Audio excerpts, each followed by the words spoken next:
the world is hyper competitive. If you're going to be a man who's going to sit and say, I'm just sad, you are always going to lose in competition to men like me. Yeah. And there has to be losers for there to be winners. I am tired of sympathy. Sympathy doesn't work for anybody. I'm not going to sit here and be sympathetic for people who say they're too sad to try hard and be their best. Guess what? Perhaps I was sad every time I did exactly what I was supposed to do and trained anyway. Perhaps I was afraid when I fought anyway. Perhaps I was tired when I worked anyway. This is how you get ahead in life. I don't have a fucking ounce of sympathy for these people who sit here and say, well, I feel this way, so I can't. Then don't do it. Stay down there. The winners are at the top, and the winners at the top don't give a shit about how they feel. We wake up and we perform regardless of how we feel day after day. So if I'm going to ignore my own feelings, I'm certainly not going to take into consideration anybody else's. Yeah. Why am I going to ignore how I feel and make sure I'm constantly performing regardless, flawlessly, and then sit and go, oh, but he doesn't feel good, so he's allowed to fuck up. No, you are not. You're not allowed to fuck up to your ancestors or to God or to yourself. You have to perform. This is what being a man is about. The baseline of masculinity is doing things you don't feel like doing. I can't comment on being a woman because I'm not one. But the baseline of masculinity as a whole is the thing that makes a good man a man is that he does what he doesn't want to do. He doesn't want to work and he works anyway. He doesn't want to go to war and he fights anyway. He doesn't want to get up, he gets up anyway. That's the whole point of it. We didn't want to die in the Titanic. Guess what happened? We died in the Titanic. You can't sit there as a man and say you don't feel like it. You're not allowed to not feel like it. You're supposed to do it anyway, regardless. Yeah. So when a man sits there and says, oh, but you don't understand, I'm struggling with motivation. If you are struggling with the motivation to be a winner, then stay a loser.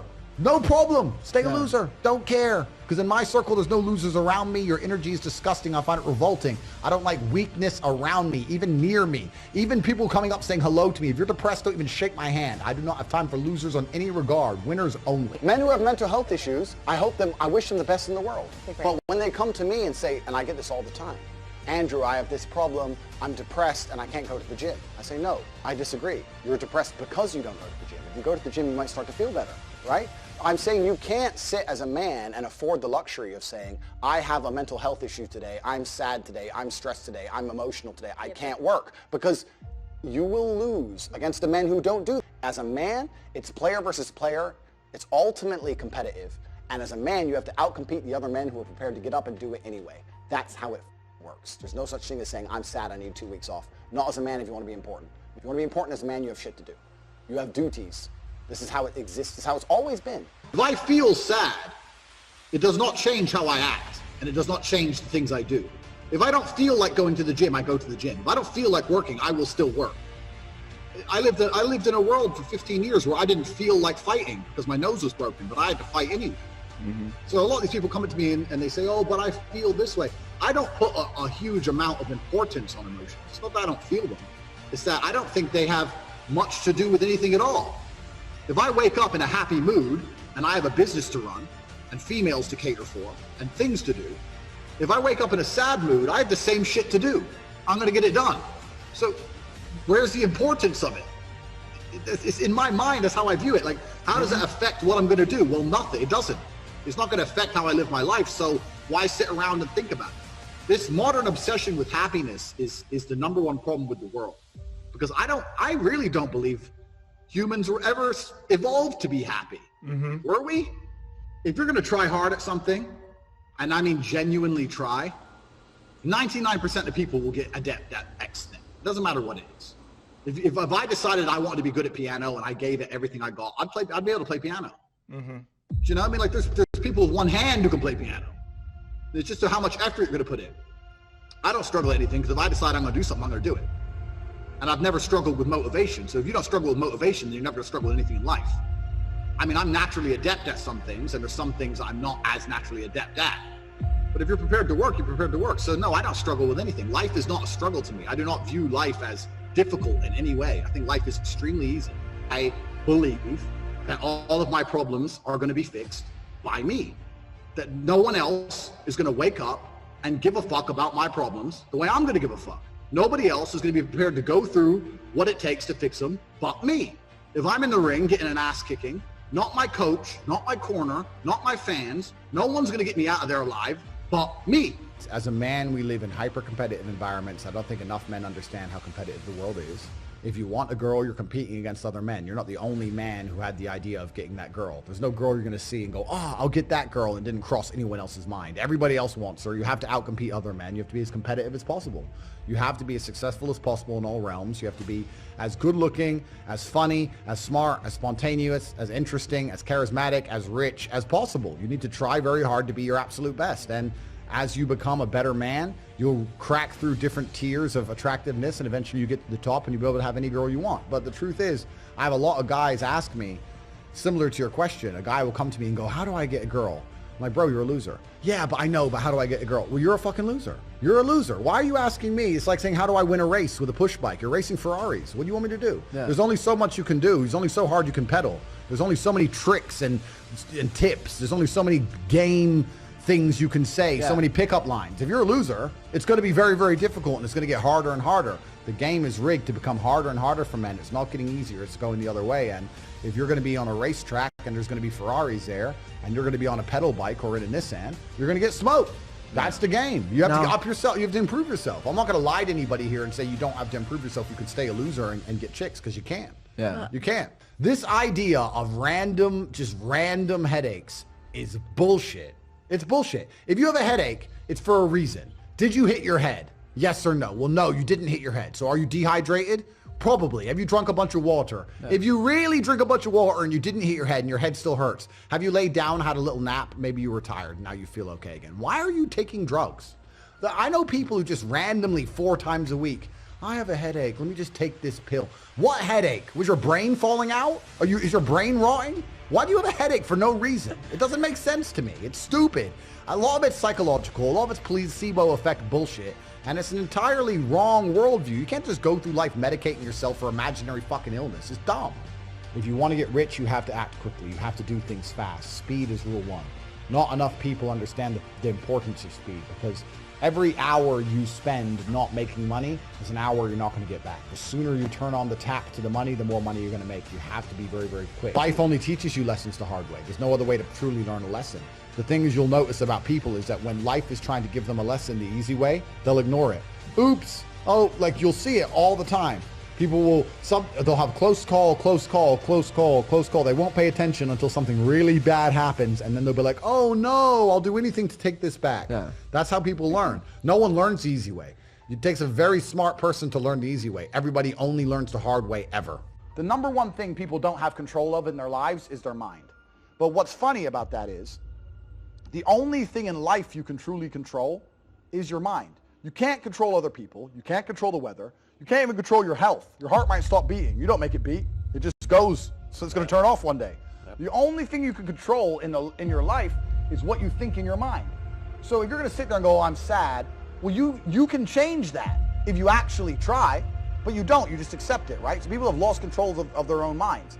And I don't understand why you would allow your own mind to take power from you. Why would you let your own mind convince you you're not a lucky person, or I'm not this, or I'm not confident? Why would you let your own mind sabotage you? Life as a man is exceptionally difficult. I say the most beautiful and the most terrifying thing about being a man is you're born without value. Society doesn't care about you. You're only going to be cared about based on how useful you are. You have the chance to build yourself up and become a superhero if you're prepared to do the hard work and be indefatigable enough to never quit. But if you're going to stand around and wait for a handout, nobody's going to ever respect you. And I think that a lot of people have forgotten about how difficult and how competitive it is as a man. We're always in constant competition with each other. And it's your duty as a man to stand up and say, I want to be as important and strong and good-hearted and God-fearing as possible, and I need to work hard to achieve those things. And the dangerous thing about overly emotional men is that they're dangerous. They're genuinely dangerous. This is what's crazy. All these people who talk about toxic masculinity and how bad it is for men to be traditionally masculine. A traditionally masculine man does things he doesn't feel like doing because it is his duty to do them. He charges into the building because it is his duty. Not because he feels like it, because it is his duty. We're now teaching the new generation of men that they don't have duty and they can just act on their feelings and act how they feel, and they don't have to act as a man should. Do you know what happens when you get men who just act how they feel? You get school shooters, you get violence. Men who do not control their emotions are dangerous. If you find a man who is stoic, he's not going to hurt people. He's going to sit and think about his actions very carefully, and he's going to be a good man who protects and provides for his family. You find a man who just acts out on impulse and does whatever he feels like, you're going to find a dangerous man. Sitting here telling men to cry more and act with their feelings, and it's okay to feel this way, that way, etc., and have no self-control. That is why we have the problems we have in the world. Absolutely and utterly wrong. So when they talk about toxic masculinity, they have it completely inverse, on its head, completely and utterly wrong. We need to be teaching stoicism. We need to be teaching young men to understand that the world is very, very difficult. It's hard to be a man. You're going to feel bad sometimes. You need to suck it up and perform anyway. Not to sit there and cry your eyes out or blame other people. And when bad things happen, they call traditionally masculine men. If you need a firefighter, you need a masculine man. When you call the police because of the problem you had, you want masculine men. And as soon as a woman or a man is in trouble, when you look for backup, you look for masculine men. And masculine men have a duty to provide and protect those they care about. We have a duty to do things we don't feel like doing because we know we're supposed to do them. And that's why we stayed in the Titanic and died. The real problem with the world is that there's an epidemic of cowardice. Men are cowards. We have an epidemic of cowardice. Everybody is so afraid. It's on the other side of fear that you're going to garner the respect of other individuals. You have to do things that they're afraid to do, meaning most likely you are also afraid. I've done a bunch of shit. I was afraid 87 times before I got in the ring and cage. It's scary, right? I lived a scary life. But by going through all of that, I am now respected. You have to learn to face your fear. I'm not saying not be afraid, because that's not brave. If you do something and you're not afraid, you're not brave. You have to be afraid and do it anyway. That's what courage is. So I'm not saying you can be as scared as you want, but you still have to go. We're living inside of a video game. Because in a video game, you're going to go through trial and tribulation. You're going to struggle to upgrade your character. And the reason you upgrade your character is when you get more stats, you can complete more difficult levels within the game. Life is exactly the same. The levels never end, but as you become better, you stand a better chance of completing them. So as you upgrade your character, you get further and further in the game, but the game never ends. That's the beauty of being a man. All these men are out here complaining that things are difficult. The reason it has value is because it's difficult. If it was easy, everyone would have it and it wouldn't have any value. Complain that it's hard to get a Lambo. The reason having a Lambo is cool is because nobody has a Lambo. How are you going to complain that it's hard to be the man, but then also understand that being the man has value? They are linked. You cannot separate the two. It's a logic fail. If you love the fact, if you love the idea of being that character you dream of yourself to be, then you should love the fact it's hard to become that man, because it means no one else can do it. There's no light without dark. You will not appreciate your six-pack unless you didn't have one and you had to earn it. That's how the world works. So when I talk to these dudes like, oh, but it's, you know what, Tate, yeah, I agree, but you know, it's hard, it's hard. Of course it is, it's supposed to be. And if you're not cut out for it, then f*** off and live a normal existence and die. Sit there, letting other men enjoy the spoils of being a man, and die. If that's what you want to do, is just sit there and exist and then fade into history unremembered, that's your decision. If you want to level up your character, then you need to get out here and do it. You need to be around brave men. You need to get some balls. You need to get your network together. You need to do the truth. Humble yourself. Stop sitting there with an ego. Realize you ain't shit. You're nothing but lucky. Bacteria could have stole your eyesight at the age of 3, and it didn't. You could have been in a car crash and lost both your parents. Never happened. You've been nothing but lucky. Blind luck has given you a favorable hand, and you've managed to f*** it up. And they are trying to convince you that you should act how you feel. You should show more of your feelings. If you feel this way, you should show it. If you want to cry, cry. Look, I have no problem with guys crying. Sometimes guys cry, right? My dad died, I cried. I've cried once in 10 years, but it's not a default emotion for me. Sometimes you cry, right? But what I'm saying is the reason they're trying to bring out emotionality in you is because most of the time you don't feel like doing the things you're supposed to do. But the true masculine frame throughout history was doing the things they didn't want to do, but they knew they had to do because they had honor and duty. That's what honor and duty means. Do you think the men on the Titanic wanted to stay on the Titanic? No, we're men. We have to stay. We're scared, but we must. It's our duty to let the women and children on the lifeboats. Yeah. This is masculine duty. When you remove self-control from men, you get, not only do you get emasculated weak men, but what you also get is very dangerous men. Because the world at large is trying to tell you, just be more in touch with your feelings and everything's gonna be fine. Men also have an innate desire, 1, for conquest, and 2, we have a biological response. We are very predispositioned to anger. You look at all these school shooters and shit. These are men who can't control their emotions. That's all they are. Facts. They have no self-control. And then they go and do dangerous shit. A good man controls himself. I have absolute self-control. If I decide to smash your face in, it was a very conscious decision. Nothing to do with the fact I was angry. You understand? Emotional control is absolutely and utterly important as a man. Now, I'm not saying become a stoic dork, have no personality, be a boring. I'm not saying that. I'm saying that you need to understand as a man, there are certain principles under which you act, regardless of how you feel. Bam. I can wake up in a terrible mood. I can wake up sad. I can ache. I can have a busy day, stressed, etc. I will complete the same tasks as if I woke up in a fantastic mood. I'll do the same things because how I feel has no bearing on the things I'm going to do in my day because I have duty to myself and to my bloodline. So a lot of you guys out here are acting like fools because you feel like acting like fools. And what I'm going to say to you is, because you think there's something wrong with you, you go, well, I lack motivation. You hear this one? I don't have the motivation to go to the gym. Well, here's the news flash. Neither did I. And I still did it. So now what are you going to say? Now you have no excuse, right? Oh, you're scared to get in the ring. So was I. I still did it. Scared to get in the cage. So was I. I still did it. Being a man isn't about not feeling things. It's about acting the way you're supposed to act regardless of how you feel.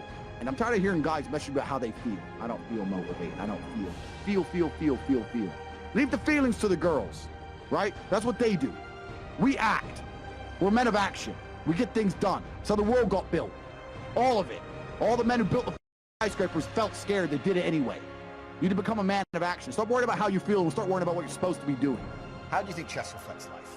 If you lose, somewhere you made a mistake. There is no luck. Absolutely right. In chess, even if it's the smallest